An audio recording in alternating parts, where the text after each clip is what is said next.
Project Orange Thumb is at it again. Now this time we're in Orlando, Florida, and tomorrow in 8 hours or less, we'll take a blank slate and we'll install a garden that'll be gorgeous by the end of the day. Well, this is the day before the big day. This is the prep day. You know, this is when we actually get out here and most of us see the scene for the first time. Of course, tomorrow's the big day when everyone shows up and all the plants go in. Now the big question is it going to rain tomorrow? According to the weather maps and all the experts, there's an 80% chance that we're going to have all-day rain.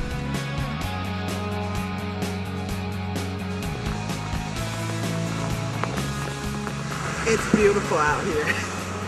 It's raining, but the people just really working hard and they're really trying to get it accomplished. Even though the rain is here, nobody's really paying it any attention.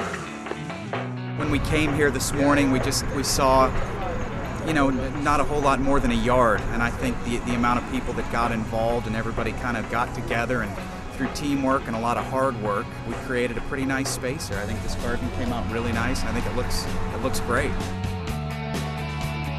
Orlando is known as the City Beautiful, so anytime we can transform another part of our city into a beautiful garden that can be enjoyed by the residents, and that's a good day in the city of Orlando.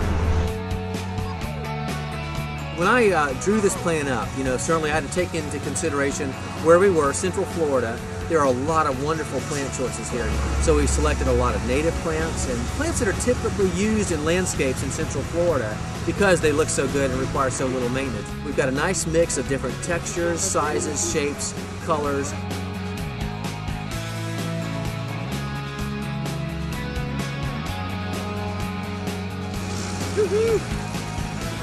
Our job here is to get all this ground cover removed so we can put in a new bed here with some new plantings. Pretty exciting stuff. Well, I've been living in the Willow maybe almost 30 years.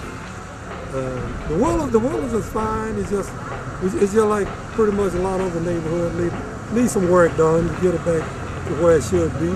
People might take pride when they see something like this in the neighborhood. It might help them to keep their own yard and garden out, so, you know. We're very appreciative of the Fiskars organization coming in and building this beautiful community garden here in the Willows neighborhood. The Willows neighborhood is one that needs a little pumping up and a sense of pride, and this beautiful garden is going to be a source of pride for the residents. We're filling in some plants that were left over. We always do that so that we can decide where there are some holes that we didn't anticipate and then fill it in with some nice color. So that's where we're at. Everybody's still got some energy left and we're all chipping in to get those last plants in. We've created enough of an area where people can come out and enjoy the garden and hopefully be reminded that, you know, for Fiskars it's very important to create spaces like this and to create community. And I think that's what we've done with this garden. All of the people from Fiskars, they were all working together. The rain was coming down and I didn't hear one negative word. People were working hard and they accomplished what they came out to do. And I just want to say that's how we as a community, we are going to do the same thing.